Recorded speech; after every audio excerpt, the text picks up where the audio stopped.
Welcome to presentation. आज के topic में हम एसक्यूएल एसेंशियल्स के बारे में पढ़ते हैं। एसक्यूएल एसेंशियल्स में हमारे पास क्या क्या आता है आप देखेंगे। First is command we learn. जो भी हम एसक्यूएल में कमांड्स लर्न करते हैं पहले हम उनके बारे में जानते हैं। यहाँ पर कुछ कमांड्स दिए गए हैं। First is create statement. Create statement को हम क्यों यूज़ करते हैं? जब हमें कोई न्यू टेबल या फिर न्यू रो या फिर कॉलम क्रिएट करना होता है, जब भी हमें न्यू थिंग डाटाबेस में क्रिएट करनी होती है तब हम वहाँ पर क्रिएट स्टेटमेंट को यूज़ करते हैं। Second is describe statement. इसका सिंटेक्स क्या है? DESC स्टेटमेंट हम इसे बोल सकते हैं। Next is insert statement. जब भी हमें अपने टेबल में या अपने पर्टिकुलर डाटा में कोई भी न्यू थिंग इंसर्ट करनी होती है किसी पर्टिकुलर जगह पर, तो वहाँ पर हम क्या करते हैं? इंसर्ट स्टेटमेंट को यूज़ करते हैं। Next is select statement. अगर हमें कोई पर्टिकुलर कोई क्वेरी या फिर कोई पर्टिकुलर जो हमारा डाटा है उसे प्रिंट करवाना है, उसे शो करवाना है, तो वहाँ पर हम सिलेक्ट स्टेटमेंट को यूज़ करेंगे सिलेक्ट करने के लिए। Next is update statement.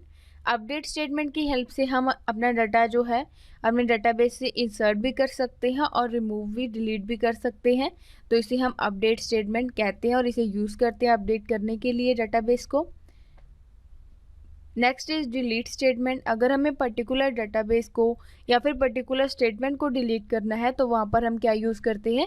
Delete statement, जिससे हमारा जो पर्टिकुलर डाटा है या फिर कोई पर्टिकुलर डाटाबेस है वो डिलीट हो जाता है।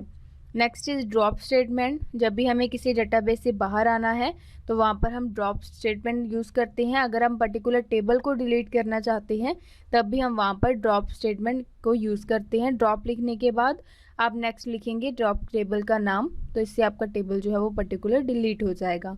इस तरह से ये कुछ हमारे पास कमांड्स होती हैं। इन्हें हम यहाँ पर इनकी इंट्रोडक्शन ले चुके हैं, इन्हें इम्प्लीमेंट हम नेक्स्ट टॉपिक में करेंगे। अब हमारे पास नेक्स्ट आता है क्रिएट टेबल कमांड सिंटैक्स। जब भी हम पहले सिंपल एसक्यूएल यूज़ करते हैं तो उसमें जो सिंटैक्स है वो थोड़ा सा डिफरेंट है।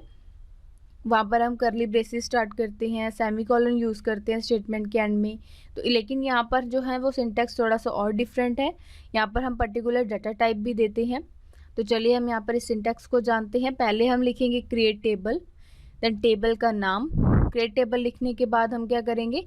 टेबल का नाम लिखेंगे, देन इसके बाद gold braces simple circle braces start करेंगे। उसके बाद लिखेंगे कॉलम नेम 1। कॉलम नेम 1 लिखने के बाद हम लिखेंगे data type, means column name 1 में जो भी हम अपना डाटा स्टोर करवाना चाहते हैं उसकी पर्टिकुलर डाटा टाइप देंगे। इस तरह से हम कॉलम नेम 2 इसकी डाटा टाइप दे सकते हैं, कॉलम नेम 3 उसकी अलग से डाटा टाइप दे सकते हैं, और इन कॉलम्स को डिफ्रेंशिएट करने के लिए हम सेमीकोलन की जगह पर यहाँ पर कॉमर्स को यूज़ करेंगे। इस तरह से अपने जो रिक्वायर्ड फील्ड्स हैं वो देकर हम अपनी गोल ब्रेसेस को क्लोज कर देंगे। तो इससे क्या है, जो हमारा पर्टिकुलर टेबल है विद डाटा वो क्रिएट हो जाएगा। ये हमारे पास क्रिएट टेबल कमांड सिंटैक्स होता है।